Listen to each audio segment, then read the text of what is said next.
एक तरफ लोकतंत्र का महापर्व है, दूसरी तरफ कोरोना का अट्टहास। कैसे पीएम मोदी इसके बीच में साधेंगे संतुलन।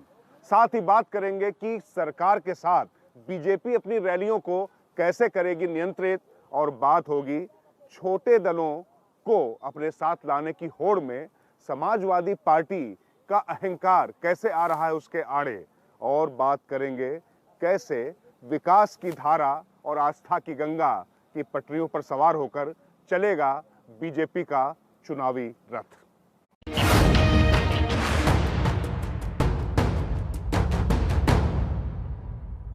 कोरोना पर लापरवाही तो होगी कार्रवाई। पीएम मोदी ने यह सीधा अल्टीमेटम अपने अधिकारियों को दे दिया है। दरअसल लोकतंत्र का महापर्व सामने है और ओमिक्रॉन का दैत्य अट्टहास कर रहा है। वो भी तब जब यूपी समेत 5 राज्यों के विधानसभा चुनाव हैं और पश्चिम बंगाल चुनाव के समय उस समय यूपी में भी स्थानीय निकाय के चुनाव थे। जिस तरीके के हम लोगों ने हालात देखे और जैसा मौत का तांडव देखा, उससे सरकार संजीदा है और सतर्क है। और लोकतंत्र में अगर चुनाव अनिवार्य शर्त है तो लोगों की जिंदगी बचाना पहली और अंतिम अनिवार्यता। तो इसी अनिवार्यता और शर्त के बीच में संतुलन साधने के लिए पीएम मोदी क्या कर रहे हैं, इस पे करेंगे राज की बात।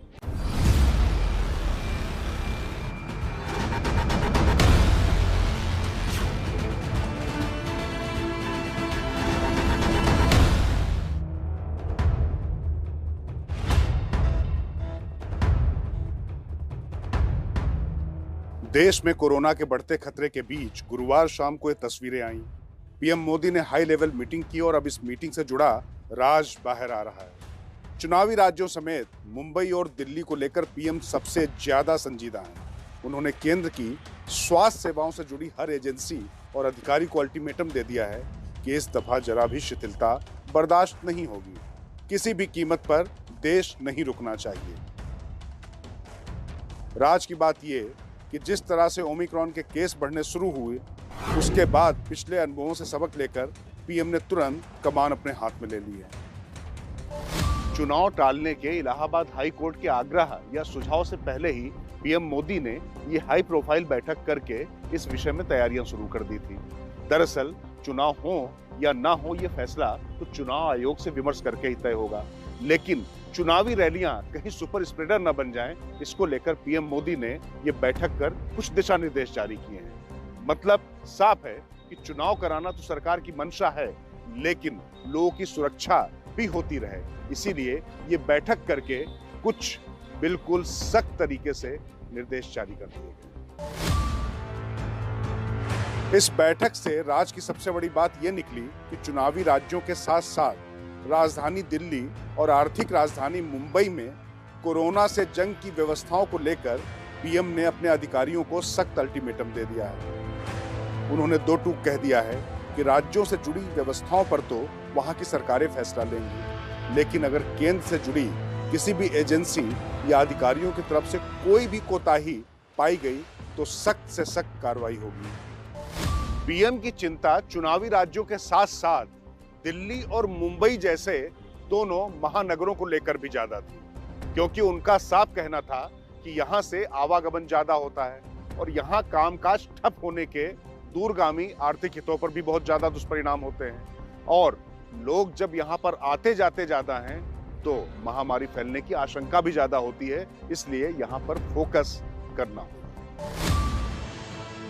गुरुवार को काशी से लौटने के बाद ही पीएम ने ओमिक्रॉन से लड़ने की तैयारियों पर यह अहम बैठक बुलाई थी। इस बैठक में कैबिनेट सचिव, गृह सचिव, स्वास्थ्य सचिव, शहरी विकास सचिव, फार्मास्यूटिकल सचिव आदि मौजूद थे।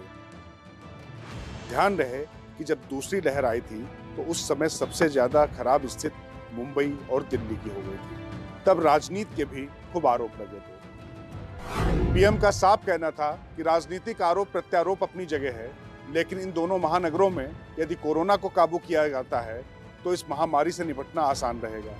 इसलिए बिना किसी लापरवाही के यहाँ पर कोरोना रोकथाम से लेकर ऑक्सीजन प्लांट, कंसंट्रेटर, बेड, दवा आदि को लेकर पूरी तरह से मुस्तैदी बरती जाए।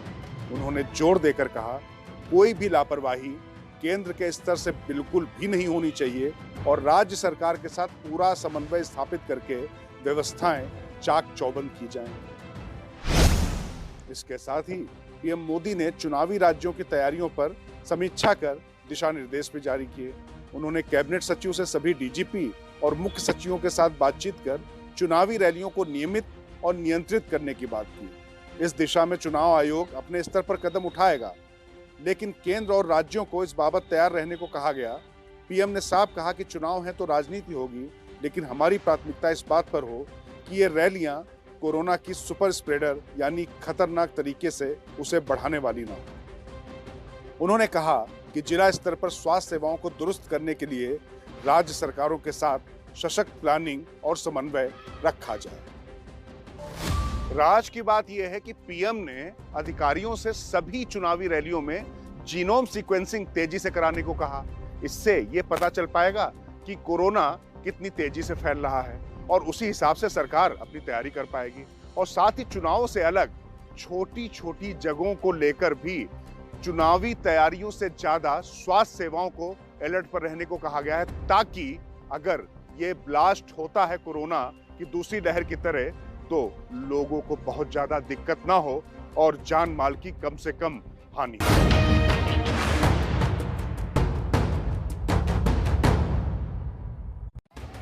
चुनावी तैयारियों के साथ साथ कोरोना की रोकथाम के लिए केंद्र सरकार और पीएम मोदी तो एक्शन में हैं, लेकिन इस चुनावी माहौल में बीजेपी ने भी चुनावी तैयारियों के साथ साथ कोरोना को लेकर अपनी रणनीति तय कर ली है।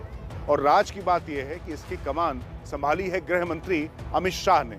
अमित शाह ने अपने कार्यकर्ताओं से लेकर स्टार कैंपेनर्स तक के लिए एसओपी यानी स्टैंडर्ड ऑपरेशन प्रोसीजर तय कर दिए हैं। इसके तहत क्या करना है क्या नहीं करना है इसको लेकर साफ दिशा निर्देश हैं। और खास बात ये कि कार्यकर्ताओं से लेकर स्टार कैंपेनर्स तक को किसी को भी इससे कोई छूट नहीं होगी। कोरोना प्रोटोकॉल का जो नियम बनाया गया 2 गज की दूरी, मास्क है। जन स्वास्थ्य पहले जरूरी है, जनता की जान पहले जरूरी है, बाद में राजनीति।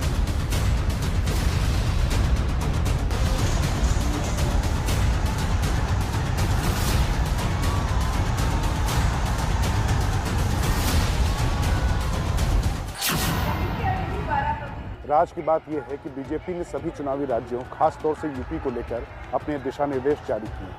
पार्टी कार्यकर्ताओं को गृह मंत्री की तरफ से यह संदेश दिया गया है कि जो भी कार्यकर्ता चुनाव प्रचार या रैलियों की व्यवस्था में लगे हैं उन्हें कुछ खास बातें ध्यान रखनी होंगी। मसलन कोई भी बिना मास्क के न रहे और सैनिटाइजर साथ लेकर चले। पार्टी कार्यकर्ताओं को समझाया जा रहा है कि यदि कोरोना से हालात बिगड़ते हैं तो कोई भी जिम्मेदार हो, लेकिन निशाना सीधे केंद्र सरकार पर ही साधा जाएगा। इस बात को समझते हुए बीजेपी कार्यकर्ता चुनाव जीतने में योगदान देने के साथ साथ कोरोना से लड़ाई में भी मुस्तैद रहें और कोरोना वॉरियर बनें। बीजेपी कार्यकर्ताओं से साफ साफ कहा गया है कि बिना मास्क के वो बिल्कुल ना रहें। साथ ही उन्हें बड़े गुट की बजाय छोटे छोटे समूहों में निकलकर चुनावी प्रचार करने को कहा गया है। और इसी दौरान एक राज की बात और सामने निकल कर आई कि यूपी का चुनाव 7 से 8 चरणों का हो सकता है। ये बात उस समय सामने आई जब स्टार कैंपेनर से लेकर कार्यकर्ताओं तक को स्वस्थ रहने की टिप्स दी जा रही है। उनसे कहा गया है कि 7-8 चरणों में यूपी का चुनाव होगा। यदि ऐसे में ज्यादा नेता बीमार पड़े तो चुनावी तैयारियों पर भी फर्क पड़ेगा। इसलिए खुद को सुरक्षित रख, लोगों को सुरक्षित रखें। राज की बात यह भी कि इन सभी नेताओं को खान पान से लेकर जीवनचर्या की एडवाइजरी तक दी गई है। स्टार कैंपेनर को संतुलित आहार लेकर योगा करने और खुद को बचाने के उपाय बताए गए हैं। राज की बात यह है कि हर स्टार कैंपेनर का हर 2 दिन में RT-PCR यानी कोरोना की जांच होगी और ये नियम उनके सिक्योरिटी गार्ड से लेकर जो उनके करीबी कार्यकर्ता या नेता हैं उनके साथ भी लागू होगा। उद्देश्य ये है कि सुपर स्प्रेडर कहीं उनके कार्यकर्ता और नेता न बन जाएं। और सबसे बड़ी बात यह है कि बीजेपी कोरोना की रोकथाम करते दिखने के साथ साथ अपने आप को एक जिम्मेदार पार्टी के तौर पर भी स्थापित करते हुए दिखना चाहती है।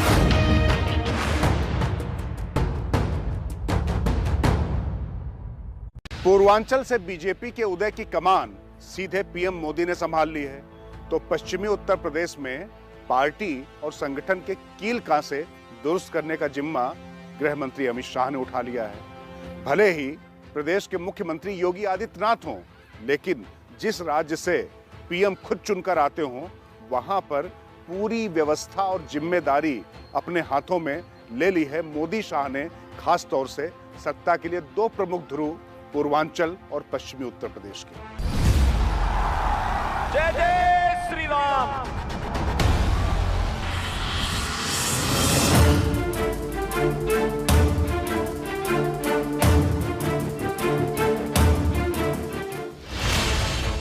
राज की बात यह है कि बीजेपी मानकर चल रही है कि यूपी में उसके लिए सत्ता में वापसी की सभी संभावनाएं, बस स्थानीय गुटबाजी और संगठन व सरकार में महत्वाकांक्षाओं की आपसी लड़ाई को मुखर नहीं होने देना है। खास तौर से सामाजिक, जाति और राजनीतिक समीकरण साधने के लिए थोड़ा सख्त और कूटनीतिक होने की जरूरत है। इसीलिए अमित शाह के यूपी दौरे के बाद ही प्रदेश के चुनावी फ्रेम में केंद्र में तब से पीएम मोदी ही हैं। चाहे काशी में विश्वनाथ धाम का लोकार्पण हो, या फिर जेवर हवाई अड्डा, पूर्वांचल एक्सप्रेसवे, या अब काशी में फिर अमूल दुग्ध डेयरी का शिलान्यास।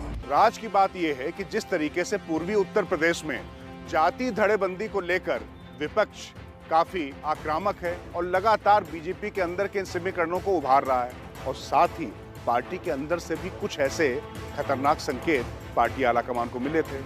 मेरे साथ बोलिए, वृंदावन बिहारी लाल की। सीएम के साथ साथ डिप्टी सीएम केशव प्रसाद मौर्य को मोदी लगातार तवज्जो देते दिखाई दे रहे हैं। इसके अलावा महेंद्र नाथ पांडे और लक्ष्मीकांत वाजपेयी जैसे नेताओं को भी तवज्जो मिल रही है। बीजेपी नेतृत्व पूरा संदेश दे रहा है कि किसी जात या वर्ग के साथ कोई बेइंसाफी नहीं कर सकेगा। हालांकि इस दौरान सीएम योगी की छवि को भरपूर भुनाया जा रहा है, ताकि उनका जो एक प्रशंसक वर्ग तैयार हुआ है उसके बीच भी कोई गलत संदेश ना जाए। वैसे तो पीएम मोदी बीजेपी के ट्रम्प कार्ड हैं। क्या पूरब, क्या पश्चिम, क्या उत्तर दक्षिण, सब जगह उनका सिक्का चलना तय है। लेकिन राज की बात यह है कि पश्चिमी उत्तर प्रदेश में सियासी गोटियां सेट करने से लेकर सारा राजनीतिक प्रबंधन करने की कमान के साथ साथ प्रचार का प्रमुख जिम्मा अमित शाह के पास होगा।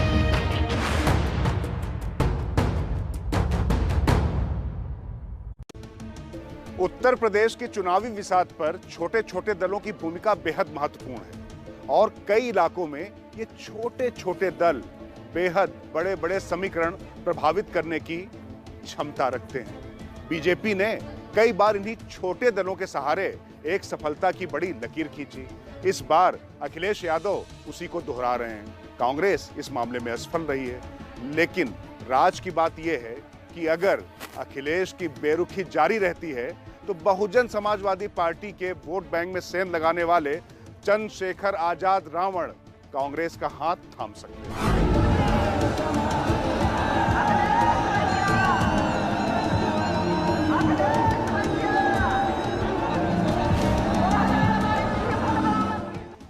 बीजेपी के सामने खुद को दावेदार के रूप में पेश करने में तो सपा अध्यक्ष अखिलेश यादव काफी हद तक सफल रहे।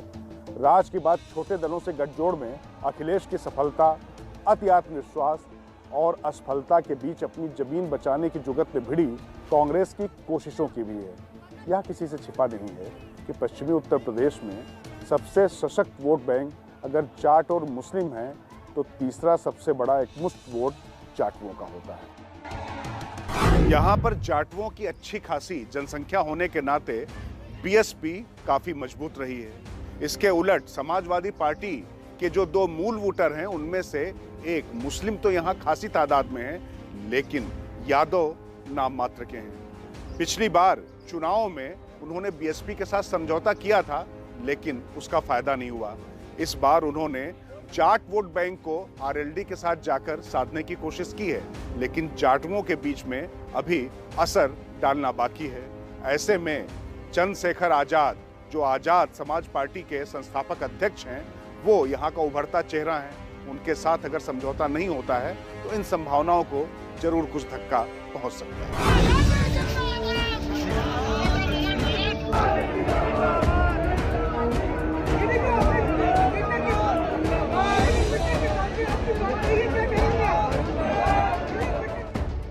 राज की बात ये कि चंद्रशेखर के साथ सपा की बातचीत काफी आगे तक चली गई थी।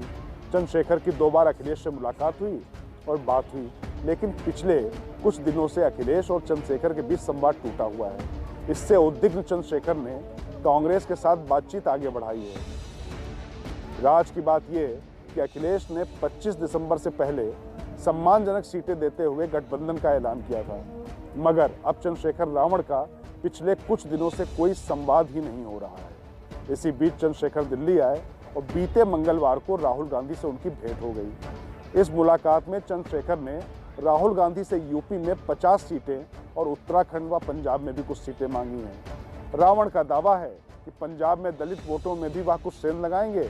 साथ ही सहारनपुर से वह खुद आते हैं। उसके अगल बगल उत्तराखंड की रुड़की और हरिद्वार क्षेत्र में भी अपने प्रभाव का रावण ने दावा किया। बताते हैं कि यूपी के मुद्दे पर कांग्रेस के पूर्व अध्यक्ष राहुल गांधी को बहुत दिक्कत नहीं है। बातचीत सार्थक भी रही।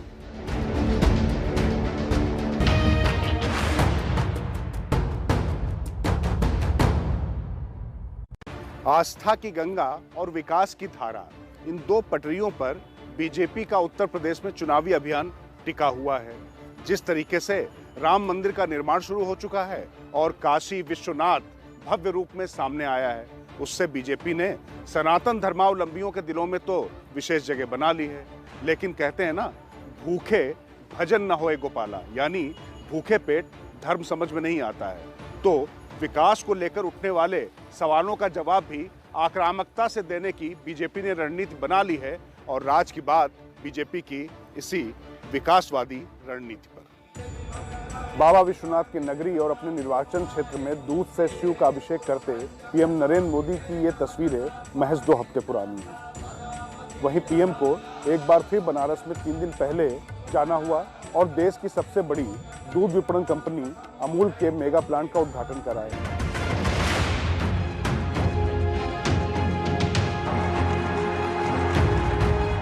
कॉरिडोर से लेकर करोड़ रुपए की लागत से बने अमूल के डेयरी संयंत्र का उद्घाटन सियासी टाइमिंग को देखकर हो रहा है, क्योंकि देश का सबसे बड़ा सूबा उत्तर प्रदेश चुनावी संग्राम का अखाड़ा बन चुका है, जिसमें बीजेपी के योद्धा धर्म और विकास के डबल इंजन के साथ अपनी गाड़ी को सत्ता के स्टेशन तक पहुंचाने में जुटे हैं। यही वजह है कि अयोध्या के बाद काशी और मथुरा के नारों को भी हवा दी जा रही है, लेकिन साथ ही विकास के क्षेत्र में नए प्रतिमान गढ़ते उत्तर प्रदेश की तस्वीर भी पेश की जा रही है। अंतर्राष्ट्रीय स्तर तक पर इसे निवेश का एक स्थान बताया जा रहा है।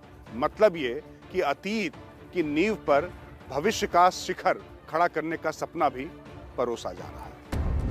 अपने आम और अमरूद जैसे फलों के लिए मशहूर यूपी को दुनिया के फूड प्रोसेसिंग मैप पर जगह दिलवाने की कोशिश हो रही है।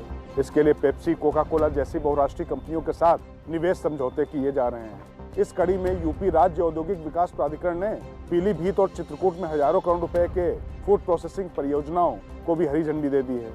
दुनिया के मंच पर भारत के निवेश अवसरों की मार्केटिंग करने वाली संस्था इन्वेस्ट इंडिया इन दिनों यूपी को इन्वेस्टमेंट डेस्टिनेशन की तरह दिखाने में जुटी है। इन्वेस्टमेंट इंडिया के मुताबिक यूपी भारत में 30वें नंबर पर सबसे ज्यादा जीडीपी रखने वाला सूबा है। दुनिया के निवेशकों के लिए यहाँ चल रही 993 परियोजनाओं में 126 अरब डॉलर यानी करीब 9,45,000 करोड़ रुपए से अधिक की निवेश संभावनाएं हैं। इतना ही नहीं, यूपी में साल 2020-21 के दौरान 16 अरब डॉलर से अधिक के निर्यात आंकड़ों के साथ भी निवेशकों को लुभाने की कोशिश है। जाहिर है कि कोशिश उत्तर प्रदेश की छवि बदलने की और उसे ज्यादा से ज्यादा आधुनिक बनाने की भी है। नई अमेठी का नया अध्याय। इसके अलावा डिफेंस कॉरिडोर के सहारे यूपी को हाई वैल्यू रक्षा उत्पादों के मैन्युफैक्चरिंग मैप पर लाने की कोशिश भी हो रही है। अमेठी में भारत और रूस की साझेदारी से बनने वाली AK-203 राइफलें जब दुनिया के अन्य देशों में जाएंगी तो अपना पता भी बताएंगी। हालांकि यूपी में निवेश के तमाम समीकरणों को बाधित करने में यहाँ सत्ता के समीकरण भी जिम्मेदार रहे हैं। मसलन केंद्र में यूपीए या एनडीए की सरकारें थीं, लेकिन प्रदेश में सपा और बसपा की सरकारें रहीं। इन सियासी धुरियों के विपरीत होने के साथ साथ जो सबसे बड़ा कारण था वो उत्तर प्रदेश का हिस्ट्री सीटर इतिहास। बहरहाल दुनिया में यूपी की निवेश संभावनाओं के चमकीले इश्तिहार दिख रहे निवेशक भी फिलहाल भारत की राजनीति पर बड़ा दबदबा रखने वाले सूबे के सियासी संग्राम पर नजरें लगाए हुए हैं। निवेश का चेक साइन करते समय निश्चित तौर पर नजर इस तरफ भी होगी कि सत्ता का ऊंट किस करवट बैठता है, क्योंकि इतिहास गवाह है कि यूपी ने कभी भी एक मुख्यमंत्री को दोबारा मौका नहीं दिया है। तो अब देखते हैं कि योगी की तपस्या इस ट्रेंड को बदलेगी या फिर 20 करोड़ से ज्यादा आबादी वाला ये सूबा कुछ अलहदा करेगा।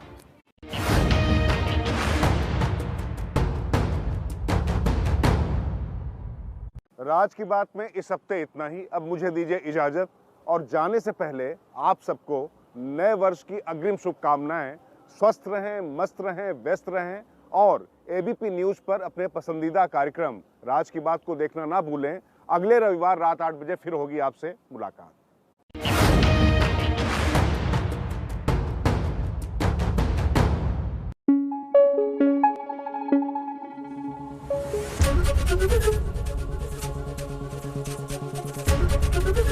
एबीपी न्यूज आपको रखे आगे।